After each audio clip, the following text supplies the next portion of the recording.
Dès 1970, Michelin pressentait l'avènement du poids lourd rapide.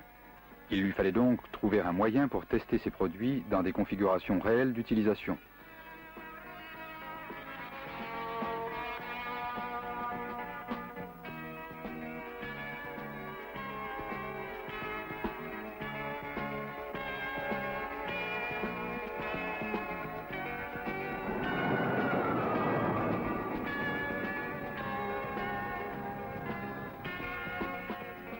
Après 2 années d'études et 1 année de réalisation, naquit ce véhicule.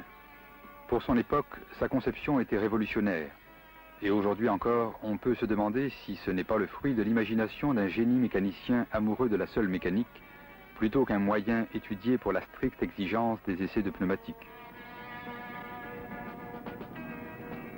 Car ce véhicule ne possède pas moins de 11 roues, auxquelles on lui doit son surnom de 1000 pattes.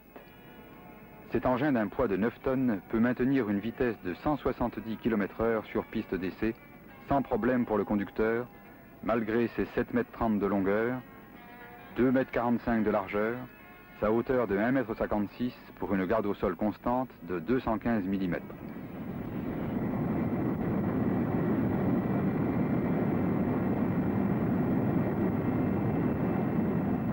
Durant plusieurs années, il fut le seul moyen d'essai pour tester dans des conditions réelles de roulage routier un pneumatique pour poids lourd à des vitesses élevées et soutenues.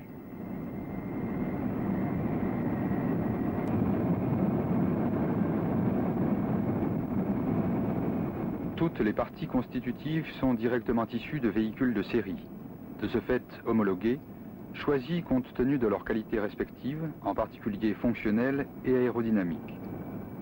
Malgré son gabarit impressionnant, ce véhicule possédait toutes les qualités requises par le service des mines pour son homologation.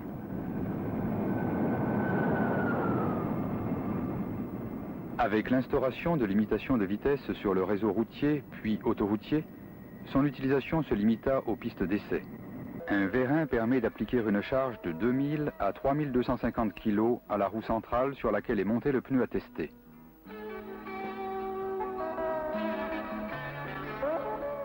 Pour propulser 9 tonnes à 170 km/h, on a eu recours à 2 moteurs Chevrolet 350, 8 cylindres placés à l'arrière. Le droit pour les 3 trains arrière et le gauche pour la roue centrale.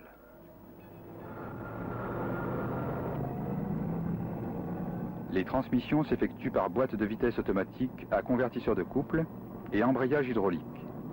Une commande différentielle de l'accélérateur permet de synchroniser par une seule manœuvre la puissance demandée à chacun des moteurs.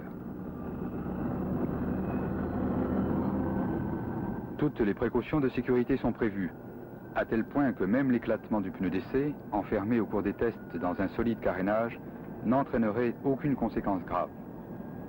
En effet, les signes avant-coureurs permettent d'intervenir grâce à un bouton coup de poing qui, depuis le poste de pilotage, provoque simultanément en 3 secondes l'arrêt du moteur gauche et l'arrêt de la roue centrale.